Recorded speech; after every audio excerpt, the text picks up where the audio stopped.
So imagine being bored on Roblox, when suddenly you find a random Roblox game that gives you hours of genuine fun. Well, I gather some more games like that for you to play, because today we're talking about 34 fun Roblox games that I found out of nowhere. You'll see simulators, shooters, obbies, adventures, and more. Now look, this is Harmless Detective, one of the games that I found by pure accident, and I somehow actually finished it in one sitting, and I have less than 12 minutes to show you all of them. So let's begin, shall we? Let's start with some fighting and shooter games on our list. And this game I'm going to show you is actually so big that the developers went on a whole month break because of it. And the name of it is Noob Fighter Symphony, an amazing bullet hell fighting game in which you take on a role of multiple characters with unique abilities. And actually, how about we place each game on a tier list to learn which game is the best, F being the average game and S being the most fun game you could play. Noob Fighter Symphony will get a fun rating of A, because this game is actually so long that it can take 2 hours to complete, and that forced the developers on a month break, so give it a try. And the next game is Chaos at the Bistro, a game about a chaotic fight that broke out at a bar. Grab chairs, bottles, tools, even your hands will do. But stuff that is happening down here is basically hell on earth. Chaos at the Bistro will be getting a fun rating of A, because while this game is very fun, it's also quite repetitive. And this next Roblox game was made by a legendary Roblox developer, and it definitely shows, because the third game we have is Gravedigger, an amazingly smooth fighting game where you take a side in an alternate version of World War I and try to capture the opposite side's buildings. This game offers some insanely good gunplay, awesome roster of numerous weapons to choose from, and of course classes to suit your gameplay style. And Gravedigger will be getting a fun rating of S. An enormous amount of weapons and customization literally guarantees you're very unlikely to get bored of it. And this game was made by the developer of Decaying Winter, a game that is basically one of the best ones you could ever play. So give Gravedigger a try. Now we have Parry. It's an insanely fun game where you have to fight a lot of enemies at the same time, watch out for their movements, and parry their attacks in order to heal. Each stage has a boss fight at the end, and of course upgrades that can help you get further. Parry will be getting a fun rating of S, because the gameplay is simple but very challenging. And we have the most forgotten RPG ever called Dark Heart. It's an amazing RPG game set in a kingdom that has reveled in war, and your task is to basically Dark Souls it. Kill monsters, fight other players, get loot, and try not to die. And thus, Dark Heart will be getting a fun rating of A. The amount of content here is crazy, and it can get overwhelming. And Dark Heart is only 10 players playing it, so you must try it out. Now we have Fright Fighters. In Fright Fighters, you have to battle other players as the icons of internet horror, like Slenderman, Baldi, Bendy, and of course, my boy Jeff the Killer. I was good! You got 10 horror characters, and using unique abilities, you must kill other players. Fright Fighters will be getting a fun rating of B. Once again, it's a fun game for some, but for me personally, it was very janky and unpolished. And the final game in the fighting category is Super Scuffle. And this is one of the most requested games on this channel, and it is for a good reason. An extensive fighting game that is built in a cartoon style, where you gather weapons around the map, try to kill everyone, and earn as much money as possible to buy even more weapons. But Super Scuffle will be getting a fun rating of C. Guys, look, people glaze this game, but I'm not gonna lie to you. The fighting system here may be good for some, including you, but it's not good for me at all. Now, if you don't feel like fighting much, these adventure games are for you. The 8th game in our list is Gears. Here you have to wander through numerous surreal worlds, and the main knack of the game is progression, because you have multiple worlds to check out, badges to get, and even more items to obtain. Gears will be getting a fun rating of C, because there's a lot of walking. The 9th game on our list is Pune, Eye to Eye Memorai. This is an RPG game set in the dystopian future, with too much lore to explain and even more story quests to go through. Pune will be getting a fun rating of B, because while there are a lot of quests, there are also a lot of reading, which is not something you might want after a day of school. The 10th game on our list is Right Off the Hook. It's a game where you race through multiple maps using grappling hooks, which is insanely fun, but add multiplayer on top of that, and you can literally sit in this game for an hour without thinking about it much. Right Off the Hook will be getting a fun rating of B,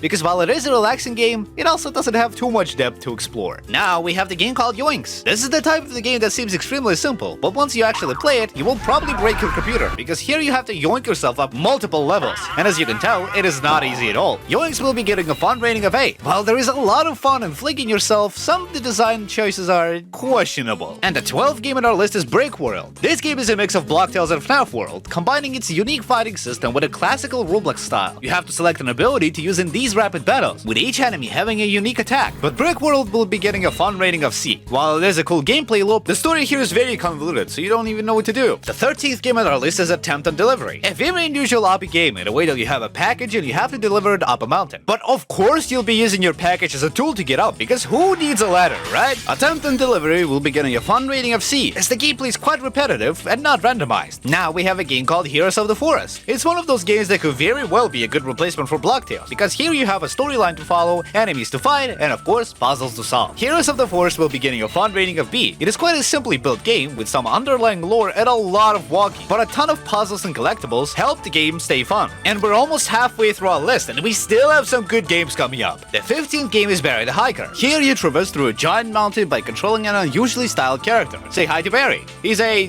hiker. Barry the Hiker will be getting a fun rating of C because there's actually nothing special about this game aside from a cool environment. And this is potentially one of the best adventure games on Roblox, and its name is Project Somnia. It's an amazingly built dream adventure game, kinda like the next game in our list, but it focuses more on the actual dream aesthetic of the worlds. And Project Somnia will be getting a fun rating of S. This is the only dream adventure game on Roblox right now that does not suffer from the problem of having too much walking. And the game 17 is Postmortem. It's a dream adventure game where you play as this old and wise man who is apparently searching for a meaning of life by the lore, and speaking of that, there is a lot of lore, especially a lot of worlds to discover, so I'll just leave you to play this game on your own. Postmortem will be getting a fun rating of B. As with all adventure Roblox games, Postmortem suffers from an issue of having too much unnecessary walking. And the game number 18 is Door. Door is an adventure game where you have to go through doors that randomly generate you a world to deep dive into. It's an amazing game with a giant amount of worlds you can visit, but at some point they will repeat, and some worlds hold dark secrets behind whoever trapped you in this simulation. And for that reason, Door will be getting a fun rating of B. The only reason it's not an A or an S is unfortunately the amount of unnecessary walking. But if you want to feel something scarier, here are some horror games. And the game number 19 is Cliffside Station. It's a game where you get hired as a gas station clerk and you have to stock food, watch the cameras, and basically manage the entire store. But at night, you have terrible monsters roaming around. Cliffside Station will be getting a fun rating of S. This game has a ton of features to manage, while also being an amazing horror experience. And the 20th game in our list is Bad Things. It's an amazing psychological horror game that lasts 2 entire hours and is filled to the brim with moments that will make you scared, anxious, sad, and basically everything in between. But Bad Things will be getting a fun rating of C. While it is an exquisitely made horror game, it also suffers from a lot of unnecessary walking and stuff that doesn't progress story at all. 21st game on our list is My Room. It's an extremely dark horror game following a story of your character, and the story here is actually very confusing for me. But a good detail about this game is that you have to rejoin every single time to progress, and that gives this game a fun rating of B, even if the lore is convoluted. The 21st game is Break In and Steal Things. This game is about stealing artifacts from a wide selection of maps, while a killer strike to take you down. Kinda like Forsaken, except it's even more retro and funnier because there's a WhatsApp monster for some reason. This game will be getting a fun rating of A. There's one reason why it doesn't have an S tier, and that is because the gameplay is simply unfair. Because the killer can just stay near the artifacts you're supposed to steal, run the timer out, and boom, you're done. And the 23rd game is Five Nights at Your Friends. Here you can play recreations of FNAF 1, 2, 3, and 4, all with your friends instead of animatronics. Five Nights at Your Friends will be getting a fun rating of A.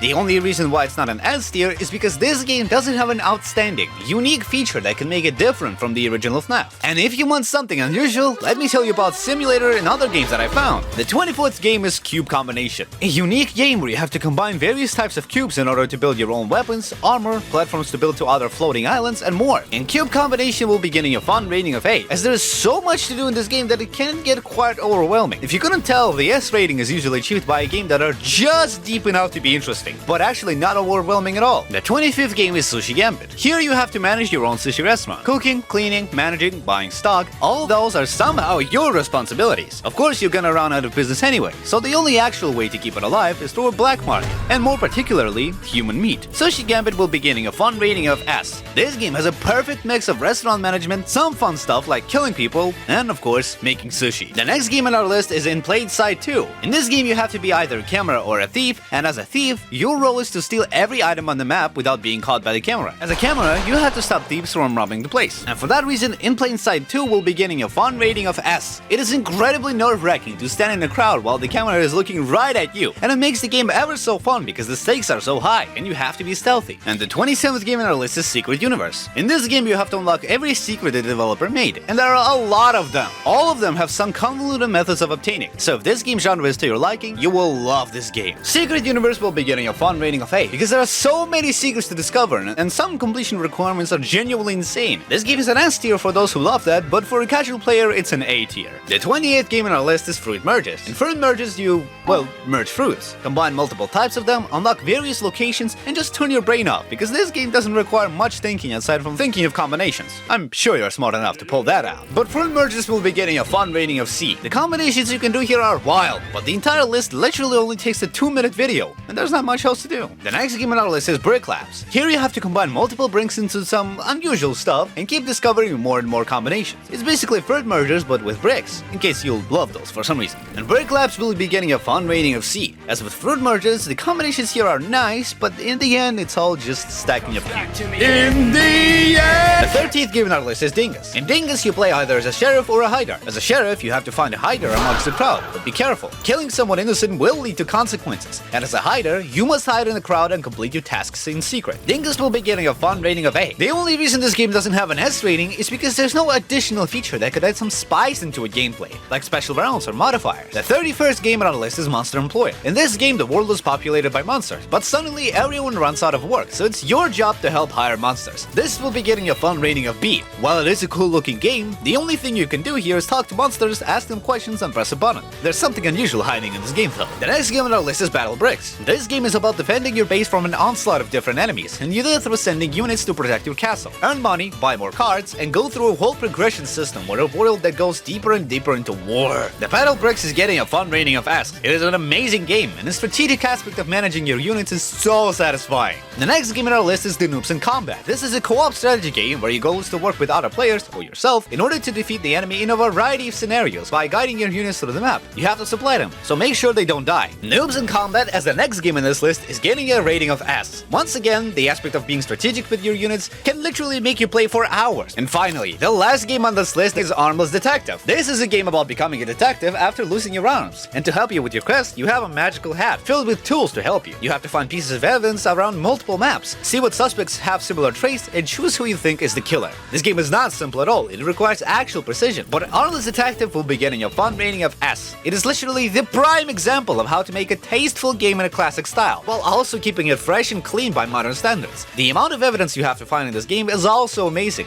And time! Thanks for watching. Subscribe and join my Discord server.